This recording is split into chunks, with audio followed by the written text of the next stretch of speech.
Hello guys. तो guys आज से हम शुरू कर रहे हैं सेरिब्रल थ्रम्बोसिस। इसको उर्दू में बोलते हैं तख्शीरुद्दम दिमागी। Okay, cerebral thrombosis. तो सेरिब्रल के माने होते हैं सेरिब्रम, यानी कि जो ब्रेन का एक पार्ट है सेरिब्रम, उसको बोलते हैं। ठीक है। और थ्रम्बोसिस के माने होते हैं क्लॉट होना। ठीक है, किसी चीज़ का जम जाना, क्लॉट होना। तो सेरिब्रल थ्रम्बोसिस यानी कि ब्लड का क्लॉट होना, सेरिब्रम के अंदर क्लॉट हो जाना। ठीक है। सबसे पहले इसकी डेफिनेशन देखेंगे, तारीफ क्या है। दिमाग की ग़िशा या झिल्ली यानी कि डूरामीटर के जोफ यानी कि साइनस या वरीदों का तखश्शुर बोलते हैं ये थ्रम्बोसिस। ठीक है, यानी कि थ्रम्बोसिस सेरिब्रल थ्रम्बोसिस कहलाता है। यानी कि जो ब्रेन की जो कवरिंग है, झिल्ली है, जिसको डूरामीटर बोलते हैं, वो डूरामीटर के अंदर, डूरामीटर का जोफ यानी कि उसके साइनस में या फिर उसकी जो वेन्स हैं उसमें अगर ब्लड क्लॉट हो जाए यानी कि थ्रम्बोसिस हो जाए तो उसको बोलते हैं सेरिब्रल थ्रम्बोसिस। ओके, तो ये बात हो गई डेफिनेशन की। नेक्स्ट, इसके अकसाम यानी कि टाइप्स की बात की जाए तो इसके दो टाइप होते हैं, प्राइमरी वीनस थ्रम्बोसिस और secondary Venus thrombosis. Okay, primary Venus thrombosis और सेकेंडरी वीनस थ्रम्बोसिस। ये आम तौर पर 2 साल से कम उम्र के बच्चों में बहुत आम है और जवानों में भी हो सकता है। यानी कि ये जो है आमतौर से 2 साल से कम उम्र के बच्चों हैं उनमें ज़्यादा होता है, बहुत आम है। ठीक है, लेकिन जवानों में भी हो सकता है। अब देखते हैं इसके असबाब क्या हैं। तो असबाब में सबसे पहले कौन सा आता है, इब्तदाई वरीदी तखश्शुर। इब्तदाई वरीदी तखश्शुर प्राइमरी वीनस थ्रम्बोसिस को ही बोलते हैं। प्राइमरी वीनस थ्रम्बोसिस को उर्दू में बोलते हैं इब्तदाई वरीदी तखश्शुर। ठीक है, प्राइमरी वीनस थ्रम्बोसिस। सबसे पहले क्या था, ये कॉम्प्लिकेशन के नतीजे में होता है। ठीक है, यानी कि क्या होता है, ये जो इब्तदाई वरीदी तखश्शुर होता है, इसके असबाब क्या हैं। सबसे पहले हम इसके पढ़ रहे हैं असबाब। तो ये कब होता है, इसके असबाब क्या हैं।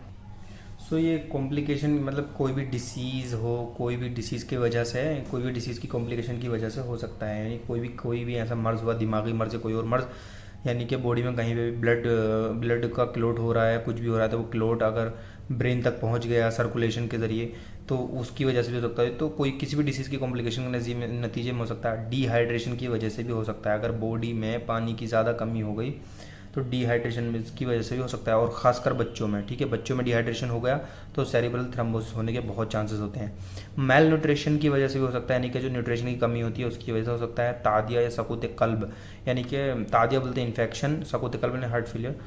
तादिया या सकूत कल्ब यानी हार्ट फेलियर की वजह से हो सकता है। चोट लगने यानी कि ट्रॉमा जिसको बोलते हैं उसकी वजह से हो सकता है। और पॉलीसिस्थेमिया की वजह से हो सकता है। और हमल के दौरान यानी कि प्रेगनेंसी के टाइम पे भी ये हो सकता है। तो ये हो गई इब्तदाई वरीदी तखश्शुर के असबाब यानी कि कॉजेज़। गाइस अब है सानवी वरीदी तखश्शुर। सानवी वरीदी तखश्शुर का मतलब है सेकेंडरी वीनस थ्रम्बोसिस।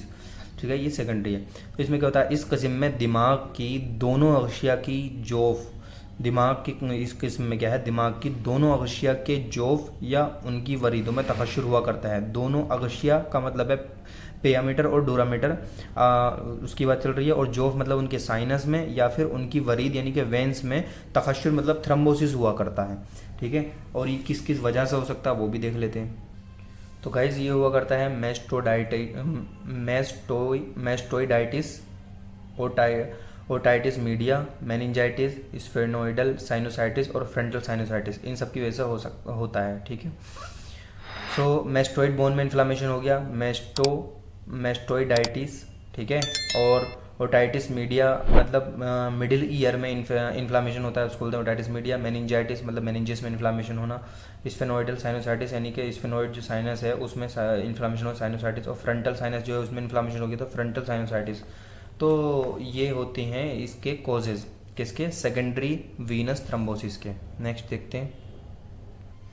गाइज अलामात और साइन सिम्टम की अगर बात करें तो अलामात क्या होती हैं। अलामात थ्रम्बोस के मकाम और उसकी साइज़ पर डिपेंड होते हैं। ठीक है, यानी कि उसका साइज़ कितना बड़ा है और वो किस जगह पर है उसके हिसाब से होते हैं। लेकिन फिर भी कुछ यहाँ पे मेंशन किए गए हैं, जैसे increase intracranial pressure. Intracranial pressure जो है बढ़ जाता है, हेडेक होता है, कन्वल्जन होता है, पैरालिसिस और स्ट्रोक होता है। तो इतनी चीज़ें होती हैं। अब बात करते हैं ट्रीटमेंट की। गाइज अगर इलाज या ट्रीटमेंट की बात करें तो सही इलाज ना होने की सूरत में क्या होता है, अक्सर मौत लाक हो सकती है। ठीक है, उसके बाद हम देते हैं मैनिटोल आईवी देते हैं। ठीक है, सो ये हो गया। मैनिटोल क्या है, एक डाययूरेटिक है, तो इसको जो है ख़ास तौर से इसमें इस्तेमाल करते हैं। मैनिटोल फास्ट है, ठीक है, सबसे फास्ट क्या है मैनिटोल। कोई भी अगर ऐसा केस है तो मैनिटोल पहले देना है, ओके। इंजेक्शन फ्रूसेमाइड देते हैं 80 mg में, फिर डेक्सामेथासोन देते हैं 8 अर्ली देते हैं 5 डेज़ के लिए, उसके बाद 12 अर्ली देते हैं 3 डेज़ के लिए। सॉरी, यहाँ पे 8 अर्ली देते हैं 3 डेज़ के लिए, थोड़ा ये गड़बड़ हो गया। तो 8 अर्ली देते हैं 3 डेज़ के लिए और 12 अर्ली देते हैं 5 डेज़ के लिए, ओके। नेक्स्ट देखते हैं। उसके बाद गाइस देते हैं डियाज़ेपाम देते हैं 2 mg में देते हैं 3 टाइम देते हैं, ठीक है, ठीक है, यानी कि TID। फिर थ्रोम्बोलाइटिक ड्रग्स देते हैं। थ्रोम्बोलाइटिक ड्रग्स कौन सी होती है, जैसे RTPA। RTPA क्या है, रिकॉम्बिनेंट टिश्यू प्लाज्मोजेनिक एक्टिवेटर्स, ओके। ये देते हैं 0.9 mg पर kg के हिसाब से, और सिंगल डोज देते हैं, यानी कि एक डोज देंगे, इससे ज़्यादा नहीं देते हैं। अब बात करते हैं यूनानी इलाज की। यूनानी इलाज में क्या करेंगे, गले और सीने के जो कपड़े हैं उनको खोल देंगे, बिल्कुल हटा देंगे ताकि उसको फ्रेश फील हो, अच्छा फील हो।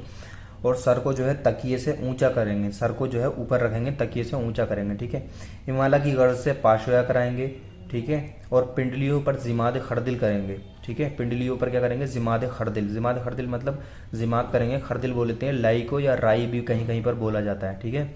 सो उसका इस्तेमाल करेंगे, जिमात करेंगे उसका, ओके। बाज़ औक़ात क्या है, दोनों कनपट्टी पर अमल कई की जाती है, यानी कि दाग देते हैं, दोनों मेटल से जो दाग लगाते हैं दोनों कनपट्टी पे, यानी कान के पीछे दाग देते हैं, ठीक है, गरम करके मेटल को। सर नीचा करने, फ़िक्र व गम और दिमागी मेहनत बिल्कुल नहीं करनी है, बिल्कुल ख़त्म, ठीक है। इसको सर नीचा नहीं करने देना है, उसको सर नीचे नहीं रखना, फ़िक्र व गम नहीं करने देना कुछ भी, दिमागी मेहनत नहीं करनी है, और मुहर्रिकात का इस्तेमाल नहीं करना है।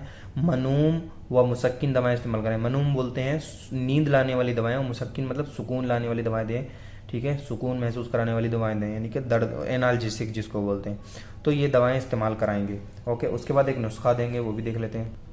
उसके बाद नुस्खे में देंगे शीरा तुख्म काहू, शीरा तुख्म खशखाश और शीरा किशनिश खुश्क, तीनों 3-3 ग्राम ले लेंगे। उसके बाद देंगे शरबत दर्द मकरर 40 ml देंगे, यानी कि 4 तोला, और बरशाशा देंगे 2 ग्राम। सोते वक्त इस्तेमाल कराएंगे ये सब, ठीक है। आगे देखते हैं। तो गाइज ऐसे मुसहिलात इस्तेमाल कराएंगे जो ख़ास तौर से आंतों से मायत को ज़्यादा खराज करें, यानी कि आंतों से मायत को, यानी कि पानी को ज़्यादा खारिज कर दें, ज़्यादा मिकदार में, ज़्यादा क्वांटिटी में अखराज करें। और दवाउल शिफा तस्कीन दिमाग के लिए इस्तेमाल किया जा सकता है, तस्कीन दिमाग के लिए इस्तेमाल करते हैं, दिमाग को सुकून देने के लिए दवाउल शिफा का इस्तेमाल किया जा सकता है, ओके।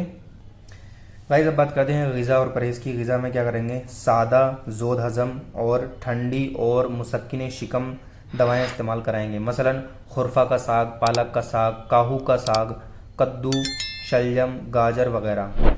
नॉर्थ इंडिया में जो है लोग कद्दू जो है दूसरा समझ लेते हैं, लेकिन कद्दू को जो है ख़ास तौर से लौकी को बोला जाता है। नॉर्थ इंडिया में लौकी कहते हैं, साउथ इंडिया में कद्दू कहा जाता है, तो इसमें ज़्यादा कंफ्यूज होना नहीं है। तो खुरफा का साग, पालक का साग, काहू का साग, कद्दू, शलजम और गाजर वगैरह इस्तेमाल कराना है, ओके। तो फ्रेंड्स आज के लिए इतना ही, मिलते हैं नेक्स्ट वीडियो में, तब तक के लिए बने रहिए हमारे चैनल के साथ, सब्सक्राइब करना ना भूलें।